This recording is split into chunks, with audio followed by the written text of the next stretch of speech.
नमस्कार, जय शिवराय. आता सध्या आपण आवरे येथील मर्दनगड किल्ल्यावर आहोत आणि ह्या मर्दनगड किल्ल्याचं अस्तित्व अधोरेखित करणारं असं एक शिल्प ह्या मर्दनगड किल्ल्यावर आहे. ते म्हणजे शरफ शिल्प. शरफ शिल्प हे इथं आपण पाहतो की ह्याला शेंदूर लावलेला आहे. हे लोकांनी त्याला वागेश्वर असं एक नाव दिलेलं आहे आणि त्याच देवपणामुळं ह्या येथील जी निसर्गाची सौंदर्यता आहे ती अबाधित राहिलेली आहे. जर ह्या शरफ शिल्पाला शेंदूर लावला नसता तर निश्चित इथली निसर्गाची जी सौंदर्यता आहे ती नष्ट झाली असती. लोकांनी इथली झाडं वगैरे तोडली असती. परंतु ह्या शरफ शिल्पामुळंच हे येथील निसर्ग अबाधित राहिलेला आहे. सर्वप्रथम आपण शरफ शिल्पाविषयी माहिती पाहूया. शरफ शिल्प म्हणजे किल्ल्याच्या वर आढळणारं सर्वात जास्त शिल्प म्हणजे ते शरफ शिल्प असतं. शरफ शिल्प ही दरवाजे जे म्हणजे प्रवेशद्वार जो असतो किल्ल्याचा, त्या किल्ल्याच्या प्रवेशद्वारावर किंवा प्रवेशद्वाराच्या पाठीमागच्या भागावर शरफ शिल्प असतं. आता पाहायला गेलं तर शरफ शिल्पाचे विचार केला आपण तर हा एक काल्पनिक असा प्राणी आहे की जो पक्षी पण नाही आणि प्राणी पण नाही आहे, की एक शक्तीचं प्रदर्शन करणारा असा एक प्राणी.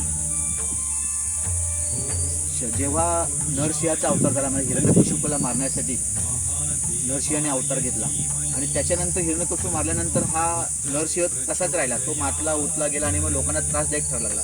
तेव्हा लोकांनी शंकराची याचना केली आणि मग शंकर त्यांना प्रसन्न होऊन शंकरानं जे रूप घेतलं एक काल्पनिक असं प्राण्याचं, म्हणजे त्याला सिंहाचा चेहरा असेल, पंख असतील किंवा नक्की पाय असतील, पक्ष्याचे पाय असतील, एक मानवाचा एक काल्पनिक असा एक प्राण्याचा अवतार घेतला आणि त्या हिरण्यकशिपूचा बंदोबस्त केला.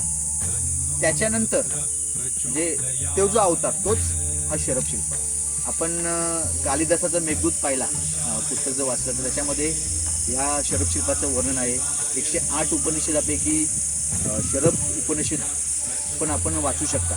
त्याच्यामध्ये तुम्हाला शरफ शरफाविषयी माहिती मिळू शकते. मग आता ह्याचं जर आपण पाहिलं की याच्यामध्ये एक हत्ती हा एक सामर्थ्यशाली हुशार असा प्राणी आहे आणि शक्तिशाली आहे. मग त्याचा बंदोबस्त करताना हे आपले चित्र असते, म्हणजे त्याच्यावर त्या हत्तीचा बंदोबस्त हा एक प्राणी करत असतो. असं एक शरफ शिल्प सर्वसाधारण असतं. आपण पाहिलं आता इथं संपूर्ण शेंदूर लावल्यामुळे ते आपल्याला दिसून येत नाही, परंतु 10-15 वर्षापूर्वी अगदी बरोबर म्हणजे हे सिंहाचं जो तोंड आहे तो इथं हत्ती होता, ते सीपूट वगैरे ते आपल्याला दिसत असत. सर्वसाधारण पाहायला गेलं तर अशा प्रकारे तुम्हाला आपल्याला एक शरफाचंही असतं आणि ह्याच शरफ शिल्पाचं मुलं या किल्ल्याचं अस्तित्व.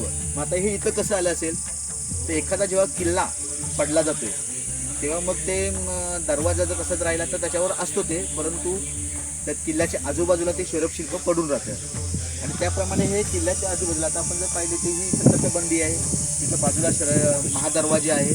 आता एवढ्या भागामध्येच तो आहे म्हणजे, परंतु त्याला ह्या आमच्या गावातील लोकांनी देवाचं देवपण दिल्यामुळं इथलं एक टिकून राहिलेलं आहे. ते एवढ्याला ते नक्कीच नष्ट असतात. म्हणजे या किल्ल्याचं अस्तित्व सांगणं असं एक शरफ शिल्प आणि गावच्या इतिहासामध्ये त्याचं अत्यंत महत्त्वाचं असं स्थान आहे. जय श्री.